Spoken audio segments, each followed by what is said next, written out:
రవాణా శాఖ మంత్రి పొన్నం ప్రభాకర్ లిఖితపూర్వకంగా ఆటో కార్మికుల హామీలను నెరవేరుస్తామని చెప్పడంతో అర్ధరాత్రి నుండి చేపట్టనున్న ఆటో కార్మికుల సమ్మెను విరమించుకోవడం జరిగిందని సిద్దిపేట జిల్లా ఆటో డ్రైవర్ రవాణా సంఘం అధ్యక్షులు గోనేపల్లి సిద్ధేశ్వర గౌడ్ తెలిపారు. ఈ సందర్భంగా సిద్దిపేట జిల్లా నంగునూరు మండల కేంద్రంలో ఆటో కార్మికులతో కలిసి ఆయన మీడియాతో మాట్లాడారు.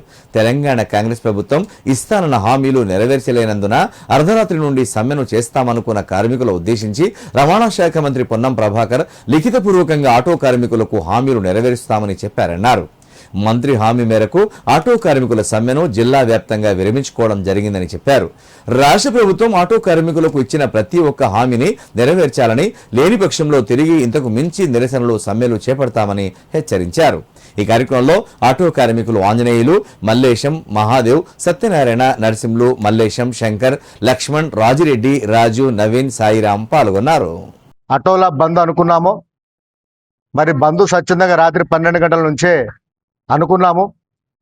మరి రాష్ట్ర రవాణా శాఖ మంత్రివర్యులు పొన్నం ప్రభాకర్ గారు మరి మీ ఆటో కార్మికులు మీ యొక్క సమస్య కోసం మేము సానుకూలంగా ఉన్నాం, మీరు ఏదైతే మీరు ధర్నాలు రాస్తారోకాలు అంటున్నారో మీరు విరమించుకోండి, మీ సమ్మెను మేము సానుకూలంగా ఉంటాం, మీకు ఇస్తామన్న హామీలు నెరవేరుస్తామని గతంలో ఏదైతే కాంగ్రెస్ ప్రభుత్వం ఆటో కార్మికులకు ఇస్తానన్న సంక్షేమ బోర్డు విషయంలో కావచ్చు, సంవత్సరానికి 12,000 ఆటో భృతి కావచ్చు, మరి మరణించిన ఆటో కార్మికులకు 5 లక్షలు కాకుండా 10 లక్షలు ఇస్తామన్న